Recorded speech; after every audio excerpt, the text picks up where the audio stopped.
मेरठ के central market में 860 संपत्तियों पर बुलडोजर चलाने के आदेश हुए हैं। ये कहा गया है कि उन सभी में या तो रेजिडेंशियल लैंड यूज रहे और अगर वो कॉमर्शियल है तो उसका निर्माण तोड़ा जाए। इसके अलावा वहाँ जो लोग ऑलरेडी रेजिडेंशियल इलाके में रह रहे हैं वहाँ पर अगर अवैध निर्माण है उसको भी तोड़ दिया जाए। उत्तर प्रदेश सरकार का ये कानून है कि 100 मीटर से कम का जो क्षेत्रफल है उस पर अगर आप अपना घर बनाते हैं तो उसके लिए किसी भी तरह के मानचित्र के अप्रूवल की ज़रूरत नहीं है। लेकिन सुप्रीम कोर्ट का जो आदेश है उसमें आवास विकास के अफसरों ने इन घरों को कुछ ऐसे प्रेजेंट किया है कि इनमें भी सेटबैक देना होगा, इस तरह का हुक्म हुआ है। मैं एक 38 मीटर के घर के सामने खड़ा हुआ हूं और मैं आपको दिखाता हूं कि ये घर कितना गहरा है और यहाँ के रहने वाले लोग कैसे अपना जीवन गुजार रहे हैं। ये गैलरी है, आप देखिएगा गैलरी को ही ड्राइंग रूम बना रखा है और यहाँ पर ये फ्रिज रखा हुआ है, यहाँ पर ये खिलौने रखे हुए हैं, जो शोपीस है वो रखे हुए हैं, यहाँ पर ही टीवी लगी हुई है। आप इसके अंदर आइए तो आप देखेंगे कि यहाँ पर एक बहुत छोटा सा जीना है, बमुश्किल 2.5 फीट की इसकी जो चौड़ाई है वो होगी।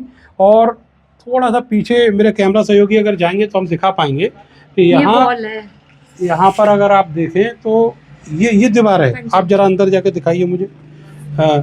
यहाँ पर आप अंदर आएंगे तो इस तरीके से यहाँ वॉशिंग मशीन रख रखी है, ये फ्रिज वगैरह है। और इसकी जो बिल्कुल बैक साइड है वो कहाँ पे है?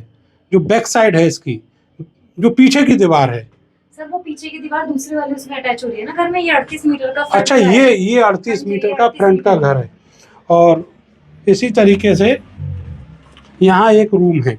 अब आप हमें ऊपर दिखाइए, देखिएगा कि यहाँ पर चलना भी कितना मुश्किल है। छोटा सा बिल्कुल स्ट्रेट और खड़ी हुई सीढ़ियाँ हैं और एक एक सीढ़ी की जो ऊंचाई है करीब करीब 1 से 1.5 फीट है। यहाँ पर जो ऊपर का एरिया है, यहाँ आप देखेंगे ये जो पिलर हैं उसके साइड में ही किचन बना रखी है। आप देखेंगे कि यहाँ पर अगर कोई काम कर रहा है तो इस साइड में जाने के लिए आपको ये पिलर पार करना होगा, तब आप यहाँ पर जा सकते हैं। ये पिलर जो है आपको क्रॉस करना होगा घूमकर।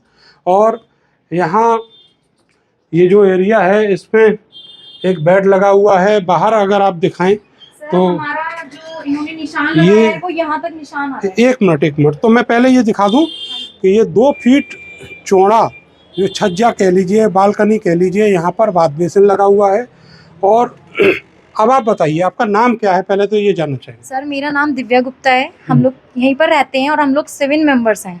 ठीक है, अब हम 7 मेंबर्स इतने छोटे घर में रह रहे हैं, प्लस हमें सेटबैक देना है और सेटबैक के लिए हमें बोला गया है कि आपका कम से कम इतना जाएगा।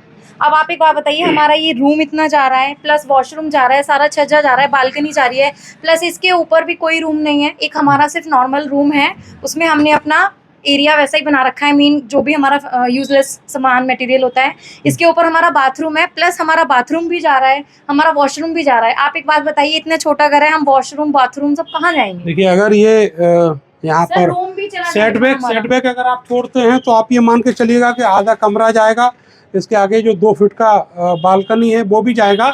और आप देखिएगा ये मजबूरी है छोटे घर वाले लोगों की, इस 2 फीट की चौड़ाई में ही वॉशरूम है, यहीं पर वॉशरूम बनाया है। आपको अभी कोई नोटिस आया क्या? हाँ जी सर, हम लोगों के पास बहुत टाइम से नोटिस आ रहे थे कि आपकी ये शॉप है, शॉप बंद कीजिए, प्लस इतना सेटबैक दीजिए। और बीच में आवास विकास से कुछ लोग आए थे, अराउंड 10 to 15 लोग आए थे। उन लोगों ने निशान लगाया था कि इतना आपका जाएगा। वो लोग इंच टेप लाए थे, उन्होंने इंच टेप से निशान लगाया कि या तो आप खुद सेटबैक दे दीजिए, अदरवाइज बुलडोजर आएगा, इससे ज़्यादा भी आपका पीछे जा सकता है। बंद कर दी दुकान आपने? हाँ जी, हमने ये वाली शॉप बिल्कुल क्लोज कर दी है। अब हमने अपना बिजनेस खत्म किया कि चलो इस चीज़ के लिए सबका सील हो रहा है, तो हम लोगों ने अपना बिजनेस खत्म किया। जैसे ही हमने 8-10 दिन हो गए हैं बिजनेस अपना खत्म किए हुए, उसके बाद अब हमारे पास फिर से बोला गया है कि अब आपको सेटबैक भी देना, अब अपना घर भी हटाना है यहाँ से, कि 3 मीटर आपका ये घर जाएगा ही जाएगा, चाहे आप कुछ भी कर लीजिए। 15 डेज का टाइम दिया गया। 38 मीटर का टोटल घर है, तो कैसे इसको भी तोड़ देंगे?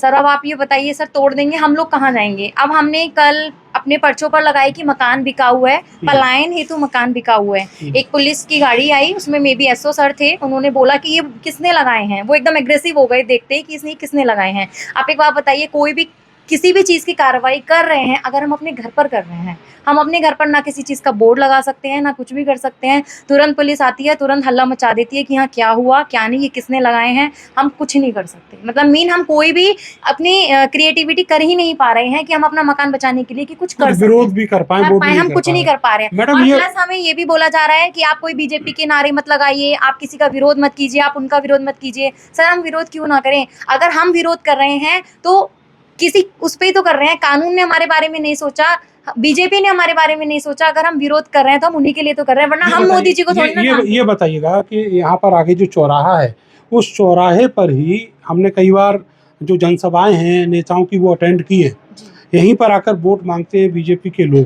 जी।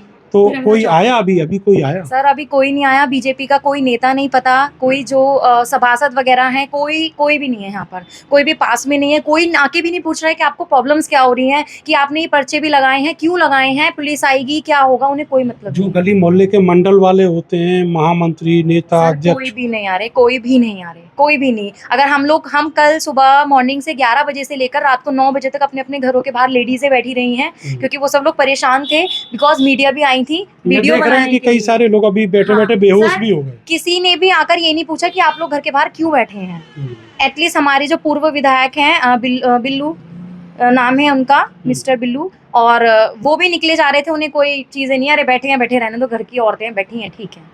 अब आप एक बात बताइए, हम घर की औरतें बाहर बैठी हैं, किसी को कोई मतलब नहीं है यहाँ आपको पर। क्या विकल्प लगता है कि क्या होगा अब इस पूरे मामले? सर इस मामले में अब हमें तो सर नहीं पता कि होगा क्या, बट हमारी यही गुजारिश है कि कोई ना एक कानून ऐसा लाया जाए। ठीक है आपने व्यापार खत्म किया, हम मान रहे हैं, समझ रहे हैं कि आपने व्यापार खत्म किया, ठीक है, अब कोई एक ऐसा कानून लाओ जो हमारे ये सेटबैक को बचा सके। अच्छा ये बताइए कि क्या आपको मालूम है कि 100 मीटर से कम का जो एरिया होता है अगर रेजिडेंशियल प्लॉट का, तो उस पर नक्शा अप्रूव्ड होने की ज़रूरत नहीं है और ना ही उसमें सेटबैक दिया जा सकता है, क्योंकि वो बहुत छोटे होते हैं। हाँ जी, हाँ जी। सर नहीं दिया जा सकता, ये भी कोई ये सरकार के बने हुए हैं, ये हमने कोई बनवाए ही नहीं आपने है। बने हुए ही खरीदे? हाँ जी, हाँ जी, हमने बहुत टाइम पहले बने हुए खरीदे थे, बस ये है कि रिनोवेशन करा दिए टाइम पर रहकर। और जब भी हमने सोचा है कि इस मकान को टूट कर बनवाएंगे, तो उन्होंने यही बोला है कि अब आप इस पे कुछ वर्क नहीं करा सकते, सिर्फ टूट कर ही बनेंगे ये मकान। मतलब मेन ये है कि जैसा भी है सरकार का ही दिया हुआ है, हमने ऐसे ही बने हुए मकान खरीदे, और इतने ही जितनी जगह है उतनी ही जगह की सारी रजिस्ट्री हुई है।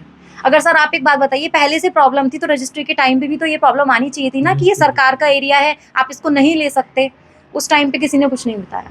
अब आपका जो काम आपने बंद किया, फिर उसके बाद परिवार के लोग कैसे सोर्स ऑफ इनकम जो है क्रिएट कर रहे हैं?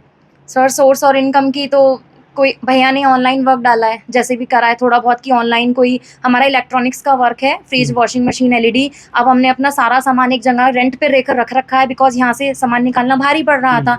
हमने रेंट पर रहकर कहीं पर उसको रख रखा है। भैया ने ऑनलाइन काम किया हुआ है, जो ऑनलाइन अभी एकदम से रन नहीं कर पा रहा है। पिछले 2 महीने से हमारी कोई इनकम सोर्स नहीं है। परिवार कैसे चल रहा है, कैसे तंगियां हैं? सर तंगियाँ इतनी परेशानी हो रही है कि हम लोग कैसे करें। मैं सर ट्यूशन्स पढ़ाती हूँ, हम लोगों ने अभी अपना पार्लर का थोड़ा सा वर्क शुरू किया था। हम लोग जगह जगह जाकर पैम्पलेट्स दे रहे हैं कि जिससे कि हमारा काम कैसे ना कैसे रन हो। हम अपने छोटे बच्चे को ले जाते हैं, कैसे भी करते हैं, उनके साथ जा रहे हैं वर्क करने। मैं ट्यूशन्स देती हूँ, अभी भी मैं जस्ट पढ़ा कर ही आ रही हूँ, जस्ट पढ़ाकर मैं अभी आ रही हूँ। मतलब जैसे भी कर रहे हैं हम लोग हेल्प कर रहे हैं सबकी। देखिएगा, रोटी रोजगार जो है जब खत्म होता है तो लोग कैसे कैसे विकल्प तलाशते हैं। ये इस घर की बेटी हैं, लेकिन अब ट्यूशन देनी पड़ रही है क्योंकि परिवार में जो सोर्स ऑफ इनकम है वो ख़त्म हो चुका है। भाई ऑनलाइन बिजनेस को बढ़ाने की और उसको चलाने की कोशिशों में लगा हुआ है। घर टूटने के कगार पर है। आधा घर जो आगे से आधा हिस्सा है, करीब करीब एक जो कमरा है वो चला जाएगा। इसके साथ ही इनका जो वॉशरूम है, जहाँ पर कहिएगा कि जो वॉशिंग एरिया है वो भी चला जाएगा और बाथरूम चला जाएगा। इनका जो ड्राइंग रूम है, आगे जिस गैलरी को ड्राइंग रूम बना रखा था वो भी चला जाएगा। ऐसे सब कुछ चला जाएगा, लेकिन सरकार चुप है।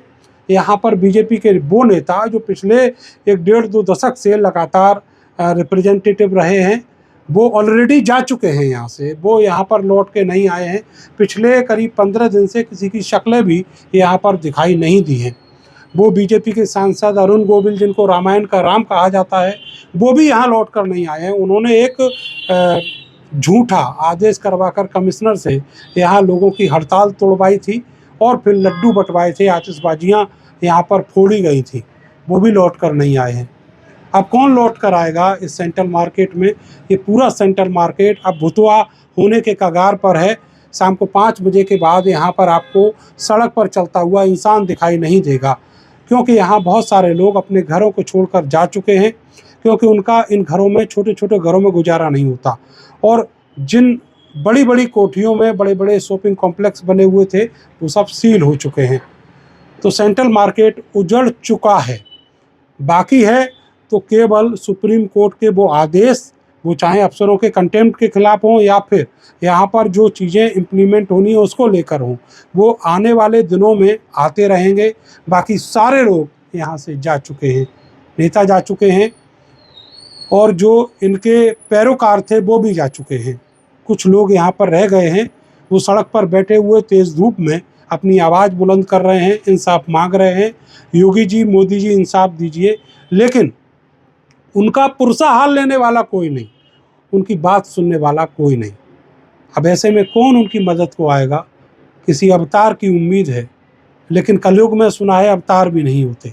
कैमरा सहयोगी सानू के साथ में नरेंद्र, भारत समाचार, मेरठ।